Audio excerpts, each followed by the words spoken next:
स्वागत है आपका एसडी आदर्श विद्यालय के ऑफिशियल यूट्यूब चैनल पर। मेरा नाम है मयंक पांडे और आज सुबह ही एक वीडियो पब्लिश हुआ एसडीएवी की टीम के तरफ से, जिसमें हम लोगों ने देखा मॉडल क्वेश्चन पेपर जो कि 2021 में जैक ने पब्लिश किया है अपने ऑफिशियल वेबसाइट क्लास 8 और क्लास 9 के लिए। थोड़ा सा जानकारी और दे दे रहा हूँ, क्लास 10 और क्लास 12 के लिए भी है, तो अगर आप क्लास 10 और क्लास 12 में अगर आपके कोई भाई बहन है तो उनको बता दीजिएगा, ठीक है। तो मॉडल क्वेश्चन पेपर जो एग्जाम से पहले कुछ महीने पहले आता है वो पब्लिश हो चुका था। कैसे डाउनलोड करना है वो मैंने उस वीडियो में आपको बता दिया है, तो आप उस वीडियो को देख के मॉडल क्वेश्चन पेपर को डाउनलोड कर सकते हैं। वीडियो में मैं बहुत कुछ इंपॉर्टेंट बात को भी मैंने कवर किया था। इंपॉर्टेंट बात ये थी कि जो डिटेल्ड एनालिसिस वीडियो है, यानी सारे के सारे क्वेश्चंस का आंसर विद एक्सप्लेनेशन, कौन सा टॉपिक इंपॉर्टेंट है, कौन सा टॉपिक इंपॉर्टेंट नहीं है, किस चैप्टर से ज्यादा क्वेश्चन आए हैं, किस चैप्टर से कम क्वेश्चन आए हैं, टिप्स एंड ट्रिक्स के साथ, वो सब एक ही वीडियो में करके मैं आपको दे दूंगा। तो यहां पर उस वीडियो का जो सीरीज है वो यहां पर स्टार्ट हो गया है, detailed analysis of the model question paper for 2021 conducted by JAC. किस क्लास के लिए? क्लास 8 के लिए और क्लास 9 के लिए। तो सबसे पहले हम लोग चलते हैं और देखते हैं कि कितने सब्जेक्ट हैं हम लोगों के पास, ठीक है। तो हम लोगों के पास 5 सब्जेक्ट है। कौन कौन से हैं? इंग्लिश है, हिंदी है, मैथ है, एसएसटी है और साइंस है। तो इस सीरीज को हम लोग क्या करेंगे, हम लोग इस सीरीज को 3 पार्ट्स में लेकर चलेंगे। जैसे कि मेरा जो पहला पार्ट यानी जो आज का ये वीडियो है, इसमें हम लोग इंग्लिश और साथ ही साथ हिंदी के क्वेश्चंस के आंसर विद एक्सप्लेनेशन, कौन सा टॉपिक इंपॉर्टेंट है कौन सा नहीं है, टिप्स एंड ट्रिक्स के साथ हम लोग आपको इस वीडियो में बता देंगे। जो अगला वीडियो आएगा उसमें आपको मैथ के सारे क्वेश्चंस को सॉल्व करके दिखाया जाएगा, समझाया जाएगा, टिप्स एंड ट्रिक्स भी दिया जाएगा कि कैसे आप मैथ में थोड़ा स्पीड अप कर सकते हो अपने कैलकुलेशंस को, और साथ ही साथ कैसे अपना टाइम बचा सकते हो। तो ये मैथ का जो है अगला वीडियो होगा। और उसके बाद वाला जो लास्ट पार्ट बनेगा इस सीरीज का, उसमें हम लोग एसएसटी और साइंस को एक साथ कवर करेंगे और उसके सारे क्वेश्चंस के आंसर को देखेंगे विथ टिप्स एंड ट्रिक्स, और कुछ इंपॉर्टेंट मेजर टॉपिक्स को भी हम लोग उसमें कवर कर लेंगे। तो आज की वीडियो में हम लोग करेंगे इंग्लिश और Hindi. So let's get started. तो 2021 कक्षा 8 विषय हिंदी सेट 1 को हम लोग स्टार्ट करने वाले हैं। हिंदी सब्जेक्ट से हम लोग शुरू करेंगे और इस वीडियो को हम लोग इंग्लिश पर खत्म कर देंगे। एक सेकंड भी अगर आपने इस वीडियो को स्किप कर दिया तो आप उस एक सेकंड के एकवें हिस्से में भी अगर आप उस वीडियो को स्किप करोगे तो आप बहुत ज्यादा घाटा में चल जाओगे, क्योंकि वीडियो के हर थोड़ी थोड़ी देर में आपको बहुत मजेदार मजेदार टिप्स एंड ट्रिक्स मिलेंगे जो आपके मार्क्स को बूस्ट अप कर देंगे और आपको हाईएस्ट मार्क्स लाने में मजबूर कर देंगे। तो पहले क्वेश्चन से हम लोग शुरू करेंगे।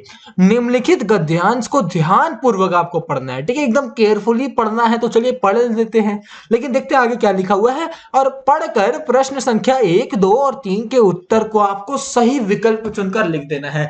यानी नीचे 3 तो क्वेश्चन आंसर दिए गए हैं, उन सबको आंसर देने के लिए हम लोग को ये 8 से 9 लाइन का जो है गद्यांश है इसको पढ़ना है। कोई दिक्कत नहीं है, आराम से पढ़ेंगे। एग्जाम में देखिए आपको पढ़ने का समय मिलता है तो उसी में आप ये सारे गद्यांश को पढ़ लीजिएगा। यहां पर मेरा पहला टिप्स एंड ट्रिक्स कि एग्जाम में अगर जब पढ़ने का जो समय मिलता है उसी समय में आपको क्वेश्चंस को रीड कर लेना है। इससे होगा क्या, जब आप आंसर ओएमआर शीट में भरोगे तो आपके पास टाइम ही टाइम होगा, ठीक है। तो ओएमआर शीट में कैसे भरना है इसका भी एक डिटेल्ड एनालिसिस वीडियो आपके सामने आ जाएगा कि ओएमआर शीट में भरना कैसे है, कौन सी गलती करने से बचना है। तो एक सेकंड भी मिस मत करिएगा क्योंकि बहुत ज्यादा जानकारी आपको इस वीडियो से मिलने वाला है।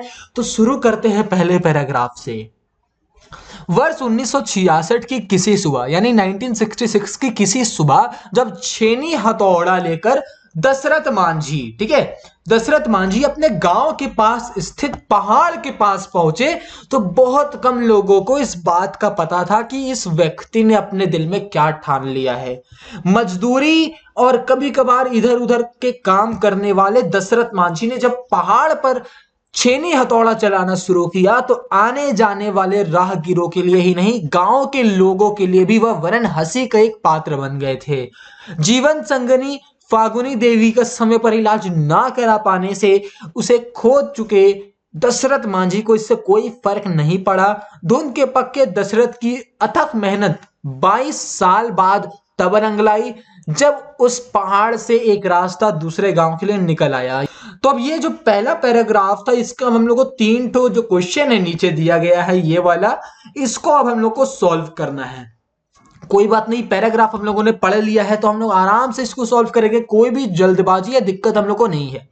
पहला क्वेश्चन है कि प्रस्तुत गद्यांश के नायक कौन है। अब नायक यानी ये पूरा जो पैराग्राफ है, जो ये गद्यांश है, ये किस पर बेस्ड है। तो ना कि ये दिनकर मांझी पर बेस्ड है, ना जनक मांझी पर बेस्ड है, ना अरविंद मांझी पर बेस्ड है, ये बेस्ड है दशरथ मांझी पर। ठीक है, तो हम लोग दशरथ मांझी पर यहां पर हम टिक लगा दे रहे हैं। ओएमआर सीट में आपको फिलअप करना है। कैसे फिलअप करना है इसका वीडियो बहुत जल्द आपके सामने आ जाएगा।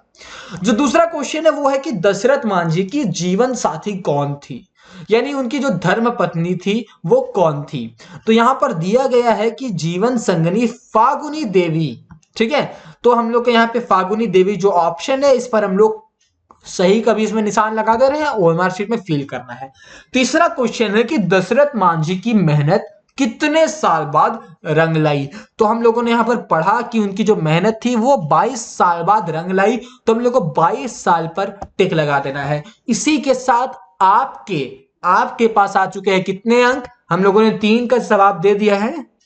ओके, तो एक क्वेश्चन जो है वो है 2.5 मार्क्स का। ठीक है, 2.5 मार्क्स का हमारा एक क्वेश्चन होगा और टोटल क्वेश्चन हर सब्जेक्ट से 20-20 क्वेश्चन आपके लिए पूछे जाएंगे। ओके, तो हम लोगों ने 3 का सवाल दे दिया है, 3 सवाल का जवाब दे दिया है और हर क्वेश्चन के लिए हम लोग को मिलेंगे 2.5 पॉइंट। ठीक है, आगे बढ़ते हैं इसके बाद वाले 2 नंबर में। सो पहले देख लेते हैं कि सवाल में क्या है और उसी के हिसाब से हम लोग इसमें आंसर भरेंगे। कक्षा में प्रथम आने पर अपने पिता को लिखे गए इस पत्र में छूटे हुए अंश को भरिए, जो प्रश्न संख्या 4, 5 तथा 6, यहां पर है 4, 5 और ये रहा 6 के रूप में बॉक्स में क्रमांकित है। तो इस क्वेश्चन में करना यह है कि आप जो है कक्षा में प्रथम आए हैं और इस वीडियो को देखने के बाद आप कक्षा में प्रथम आएंगे ही। ठीक है, तो आप कक्षा में प्रथम आए हैं और अपने पिता को आपने पत्र लिखा है। अब पत्र में 4, 5 और 6 जगह पर आप लिखना भूल गए हैं, तो अब आपको बताना है कि 4 में और 5 में और 6 में क्या होगा। बहुत सिंपल है। तो सबसे पहले हम लोग देखते हैं पूरे पत्र को। यहां पर है पूज्य पिताजी और यहां पर है फिल इन द ब्लैंक्स यानी कि खाली जगह, और इसी को हम लोगों को भरना है। तो लेटर का फॉर्मेट है। ठीक है, यानी ये जो है ये पत्र है और इसका फॉर्मेट ये है कि पहले आपको लिखना है जिसको आप लिख रहे हैं, उसके बाद आपको उनको आभार व्यक्त करना है। तो पूज्य पिताजी के नीचे में क्या होगा, 4 नंबर में सादर प्रणाम। हम लोग अपने पिताजी को प्रणाम करते हैं, तो हम लोग 4 का जो आंसर होगा वो होगा 1 नंबर, जिसमें हम लोग यहां पर क्या लिखाएगा, सादर प्रणाम। तो पूज्य पिताजी सादर प्रणाम, मैं यहां सकुशल हूं, आशा है कि आप भी कुशल होंगे। आज हमारे विद्यालय का वार्षिक परीक्षा परिणाम घोषित हुआ है। आपको यह जानकर हार्दिक डैश होगी कि मैंने अपनी कक्षा में प्रथम स्थान प्राप्त किया है। अब जो प्रथम स्थान प्राप्त किया है तो उसमें किसी को भी निराशा तो होगी नहीं, कुशलता भी नहीं होती है, आप प्रसन्नता होने का तो सवाल ही नहीं है। तो आपको यह जानकर हार्दिक प्रसन्नता होगी। ठीक है, तो इसमें क्या होगा, 5 का 2 नंबर आंसर होगा प्रसन्नता। प्रसन्नता होगी कि मैंने अपनी कक्षा में प्रथम स्थान प्राप्त किया है। यह आपके आशीर्वाद एवं कुशल मार्गदर्शन के कारण ही संभव हो पाया है। माता जी को प्रणाम तथा छोटे भाई को प्यार भरा और एक खाली जगह है। तो प्यार भरा प्रणाम, छोटे लोगों को हम लोग प्रणाम नहीं दे सकते हैं। ठीक है, मार्गदर्शन प्यार भरा तो नहीं होता है, और प्यार भरा हार्दिक ये भी बहुत ही गलत है। तो प्यार भरा हम लोग आशीर्वाद जो है वो सही आंसर हो जाएगा। तो 6 नंबर का 4 सही आंसर है आशीर्वाद। ठीक है। तो इस तरह से आपको सेंस बिल्डिंग करना है अपने पूरे वाक्य में, यानी जो वाक्य आपको सेंसेबल लग रहा है, यानी जिसमें कोई सेंस है, वही आपको आंसर में देना है। ठीक है, क्योंकि प्यार भरा प्रणाम तो आप छोटे को नहीं दे सकते हैं, या फिर प्यार भरा मार्गदर्शन कुछ नहीं होता है, प्यार भरा आशीर्वाद ही होता है और छोटे को आशीर्वाद दिया जाता है। तो ये सेंसेबल थिंग आपको देखनी होगी। ठीक है, तो इसी के साथ 2 नंबर भी हम लोग का समाप्त हो गया है। टोटल हम लोगों ने 6 क्वेश्चंस को कर लिया है।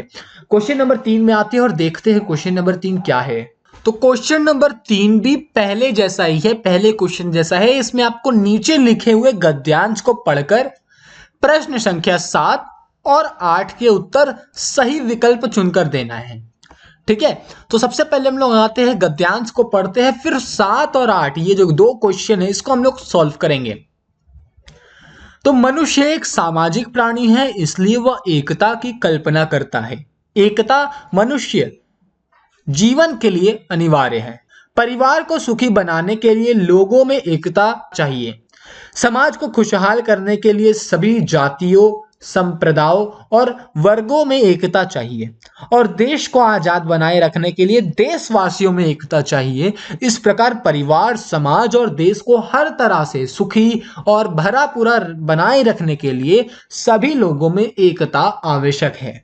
एकता ना होने पर जीवन के सभी अंग टूट टूट कर बिखर जाते हैं। तो ये पूरा जो हम लोग का पैराग्राफ था, इसमें हम लोग को एकता के बारे में जानने को मिला, यूनिटी। ठीक है, तो 7 नंबर क्वेश्चन में आते हैं। क्वेश्चन है कि मनुष्य कैसा प्राणी है? मनुष्य सामाजिक प्राणी है, या फिर मनुष्य असामाजिक प्राणी है, या मनुष्य डरपोक प्राणी है, या फिर मनुष्य हंसमुख प्राणी है? ठीक है, तो हम लोगों को पता है कि हम लोग जो है वो सामाजिक प्राणी है। ठीक है, एसएसटी यानी कि सोशल स्टडीज में हम लोग बचपन से पढ़ते आ रहे हैं कि मनुष्य सामाजिक प्राणी है, तो हम लोग सामाजिक पर टिक कर देंगे। गद्यांश में भी लिखा हुआ है कि मनुष्य एक सामाजिक प्राणी है। 8 नंबर में आते हैं। इस गद्यांश का क्या शीर्षक होना चाहिए? ठीक है, सॉरी, थोड़ा सा प्रोनाउंसिएशन में गलती हो गया। इस गद्यांश का क्या शीर्षक होना चाहिए, यानी हम लोग को एक टाइटल देना है। ठीक है, सुटेबल टाइटल देना है जो इस पूरे पैराग्राफ पर ठीक से कार्य करे। तो हम लोग देखते हैं, पहला जो ऑप्शन है वो है विभिन्नता। अब जब बात ही एकता की हो रही है तो विभिन्नता होने का तो सवाल ही नहीं होता है, या फिर विविधता भी नहीं होगा। विभिन्नता में एकता, ऐसा भी नहीं है। एकता का महत्व हम लोगों को इसमें पूरे गद्यांश में क्या बताया गया, एकता किस लिए होनी चाहिए, इसका महत्व क्या है। तो ये जो है एक सूटेबल टाइटल है। तो 8 का जो 2 आंसर है, 2 नंबर, वो सही है कि एकता का महत्व, इसका एक शीर्षक होना चाहिए। तो इसी के साथ हम लोगों ने 3 क्वेश्चंस को भी, 3 नंबर के क्वेश्चंस को भी सॉल्व कर लिया, और सारे टोटल मिलाकर जितने भी क्वेश्चन हुए वो हुए 8। अब 9 में हम लोग आते हैं। 9 नंबर है कि पुष्प की अभिलाषा। हम लोगों ने इस पर वीडियो बना दिया है, अगर आप उसको देखना चाहते हो तो क्लास 8 के आप हिंदी प्लेलिस्ट में चले जाइए, या फिर आप डायरेक्ट हमारे चैनल पर जा सकते हैं, या ऊपर आई बटन पर भी आप क्लिक कर सकते हैं। तो पुष्प की अभिलाषा शीर्षक कविता के कवि कौन है, यानी पुष्प की अभिलाषा जो कविता है उसके कवि कौन है? ऑप्शन नंबर 1 है माखनलाल चतुर्वेदी, जयशंकर प्रसाद, सुमित्रा नंदन पंत और निर्मला पुतुल।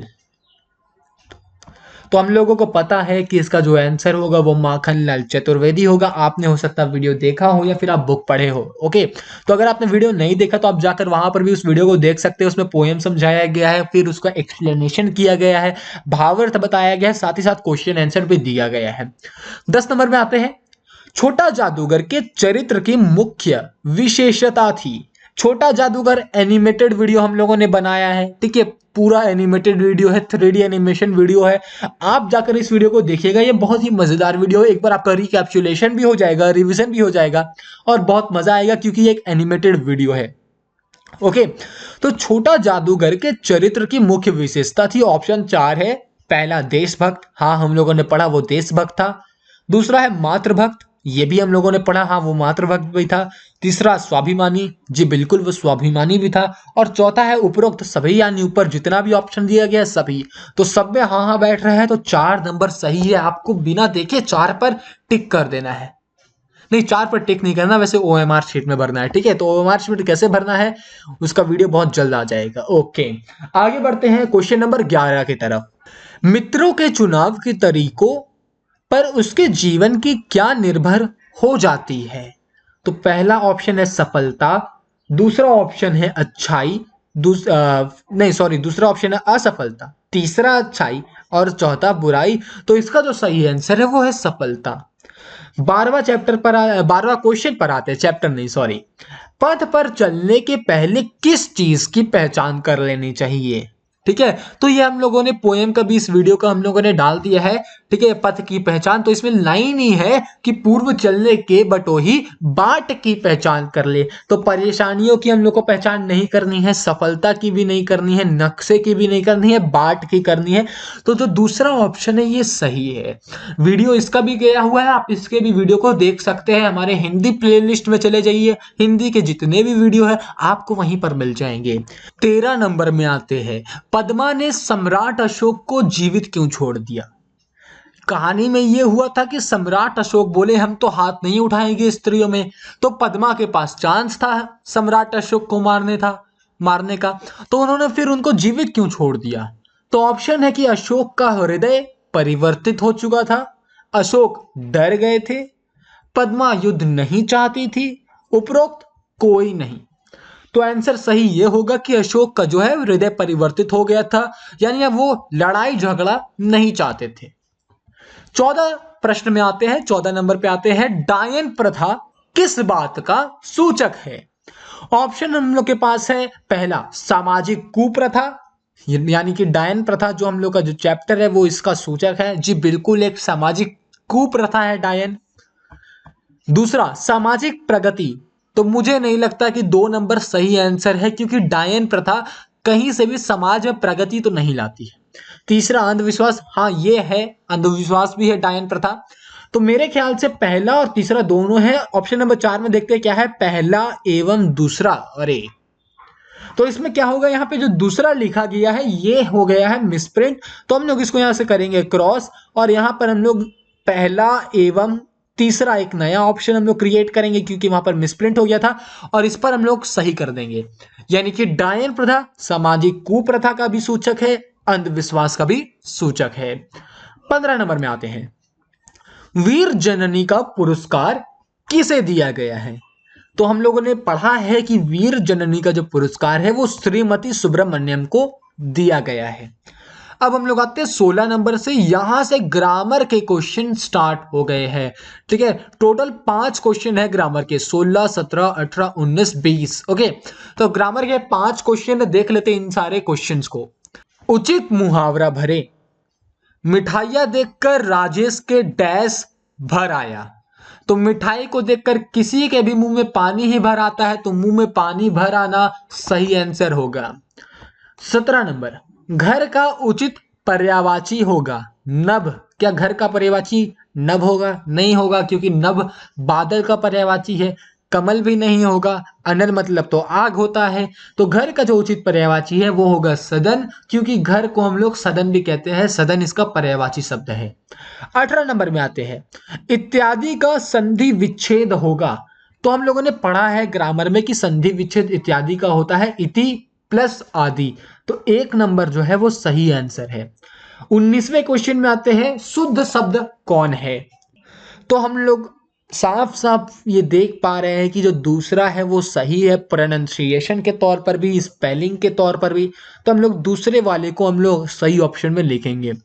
आखिरी क्वेश्चन में आते हैं हिंदी सेट 1 का, तुम विद्यालय जाते हो, इस वाक्य में तुम क्या है? बहुत सिंपल क्वेश्चन है। संज्ञा सर्वनाम हम सबने पढ़ा है, तुम सर्वनाम कहलाता है, यानी सर्वनाम में आता है, तो इसका जो आंसर होगा वो होगा सर्वनाम। इसी के साथ हिंदी समाप्त होता है। अब हम लोग इंग्लिश में आते हैं और इंग्लिश के सारे आंसर्स को देखते हैं। ओके, तो हम लोग इंग्लिश में आ गए हैं। सेट 1 2021 का जो पहला क्वेश्चन है वो है कि read the passage carefully and choose the correct option. यानी इस पूरे पैराग्राफ को अच्छे से पढ़ना है, केयरफुली पढ़ना है, और जो सही ऑप्शन है उसको चूज कर लेना है। पढ़ते हैं। On the first day of school, school का पहला दिन, each student has to stand up and tell the class 3 things. बारी बारी से हर बच्चे को खड़ा होना था और क्लास को 3 चीजों को बताना था। हीज और हर नेम, उसका या उसकी नाम, the name of the village, उसके गांव का नाम, and what their father did, और उनके पिता क्या करते हैं। माई नेम इज रामू, मेरा नाम रामू है। माई विलेज इज मेल्लौर, और मेरा गांव मेल्लौर है। My father is a bus conductor, और मेरे जो पिताजी है वो एक बस कंडक्टर है। सेड द फर्स्ट चाइल्ड, ये पूरा 3 चीज पहले बच्चे ने कहा। Then when it was Kali's turn, और जब काली का बारी आया, ही वॉज सो प्राउड, वो इतना मतलब उसको गर्व महसूस हुआ, that he felt like a balloon, वो बैलून के जैसा दिखने लगा। ओके, तो 3 तो क्वेश्चन है। पहला है how many things the student had tell on the first day of school, यानी स्कूल के पहले दिन बच्चे को कितने बातों को बताना था। तो हम लोगों ने अभी पढ़ा, ऑप्शन नंबर 1 में है 1, ऑप्शन नंबर 2 में है 2, ऑप्शन नंबर 3 में है 3, ऑप्शन नंबर 4 में है 4। तो हम लोगों ने अभी पढ़ा कि 3 बातों को बताना था, तो ऑप्शन नंबर 3 सही है। उसके बाद वाले क्वेश्चन में आते हैं, हु बिलोंग्ड टू मेल्लोर विलेज, मेल्लोर में कौन रहता था या कौन उससे बिलोंग करता था। तो रामू जब अपने बारे में बताना शुरू किया तो वही बताया कि माय विलेज इज वेल्लोर, वो जो है वेल्लोर में रहता है, उसका गांव वेल्लोर है। तो जो रामू है वो सही आंसर है। Who felt like a balloon, balloon जैसा कौन हो गया, हम लोगों ने पढ़ा काली हो गया, काली सही आंसर है। तो ये 3 हम लोगों ने यहाँ पे इंग्लिश के सॉल्व कर लिए हैं। आगे बढ़ते हैं, दूसरे में भी हम लोगों को पैसेज पढ़ना है, करेक्ट ऑप्शन को चूज कर लेना है, कोई दिक्कत नहीं है, हम लोग पैसेज पढ़ते हैं। Many years ago, at the foot hills of Catskill Mountains, there was a little village. In that village lived always a simple, good-natured fellow named Rip Van Winkle. He was a kind, never ready to help anyone. Everyone in the village liked him. The children of the village shouted with joy whenever they saw him. तो बहुत साल पहले की बात है, कार्टस्किल पहाड़ी के इलाके में एक छोटा सा गांव था, ठीक है। और उसी गांव में एक सिंपल सा आदमी और अच्छे नेचर का आदमी रहता था, रिम वैन विंकल। और ये बहुत ही अच्छा पड़ोसी था, ठीक है, और सबके मदद के लिए तैयार रहता था।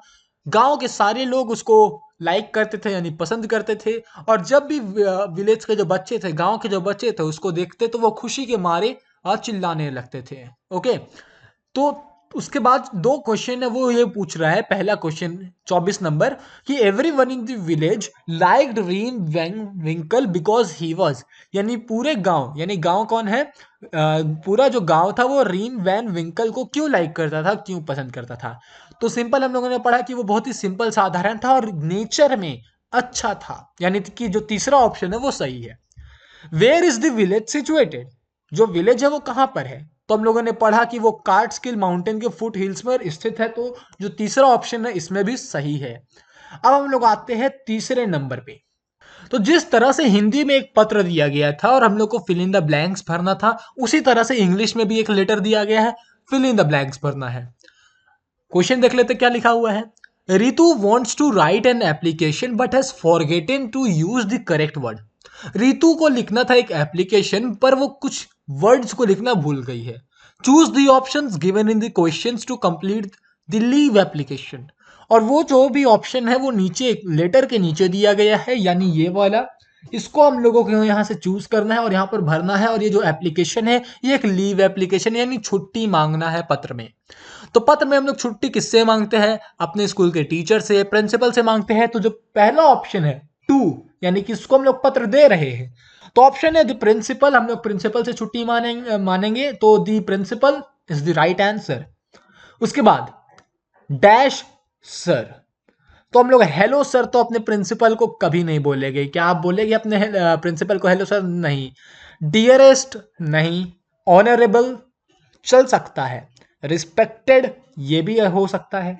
ओके, तो आप इनमें से कुछ भी भर सकते हैं, यानी आप रिस्पेक्टेड भी भर सकते हैं या ऑनरेबल भी भर सकते हैं। तो मैं रिकमेंड करूंगा कि आप प्रिंसिपल को दे रहे हैं तो आप रिस्पेक्टेड भरिए। ओके, तो जो दूसरा का पहला है ये सही है।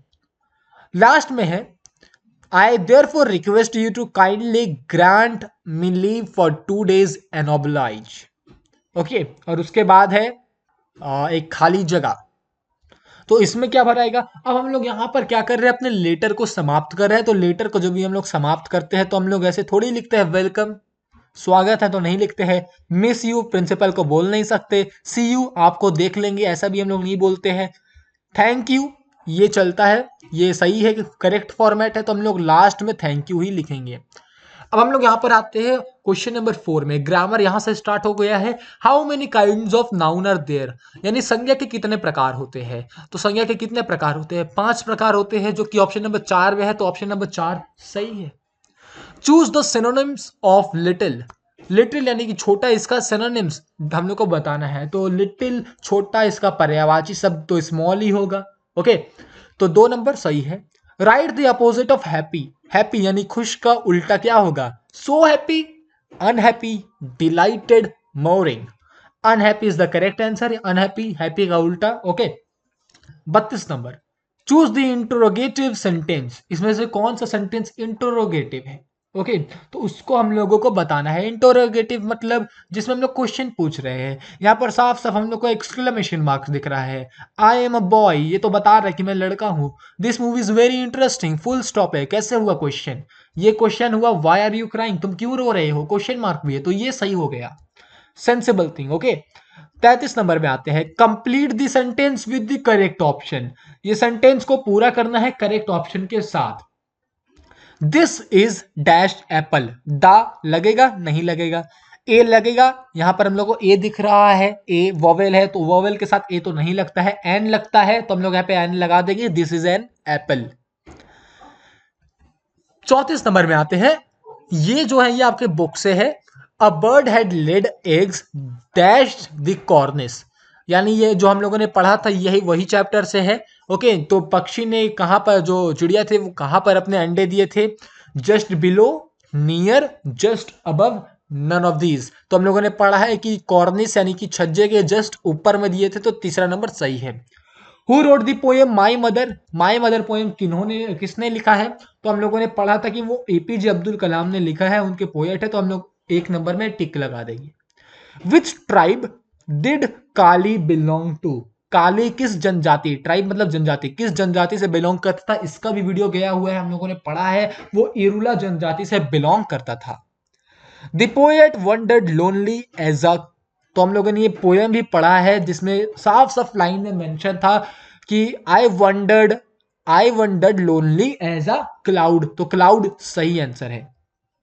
Name the Siachen, name the Siachen refers to a land with an abundance of, ये भी वीडियो हम लोगों को बताया गया है।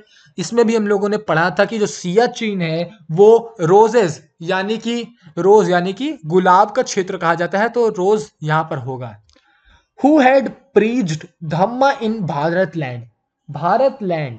Okay, who has preached Dhamma in Bharat land, तो भारत लैंड में यानी भारत की भूमि में धम्मा किन्होंने सिखाया, बुद्ध ने सिखाया, तो Buddha is the correct answer, तीसरा नंबर सही है। 40वां क्वेश्चन में आते हैं, इंग्लिश का लास्ट है, इस वीडियो का भी लास्ट क्वेश्चन है। Name the sacred river of India, यानी कि भारत का जो पवित्र नदी है वो कौन सा है, सबको पता है, बच्चे बच्चे को पता है, Ganga is the sacred river of India, तो Ganga is the right answer. तो इसी के साथ हिंदी और इंग्लिश का डिटेल्ड एक्सप्लेनेशन आपके सामने यहां पर था। इसके बाद मैथ का भी एक वीडियो आएगा, उसको भी आपको पूरा देखना है। हमारे साथ बने रहने के लिए बहुत बहुत धन्यवाद, थैंक यू।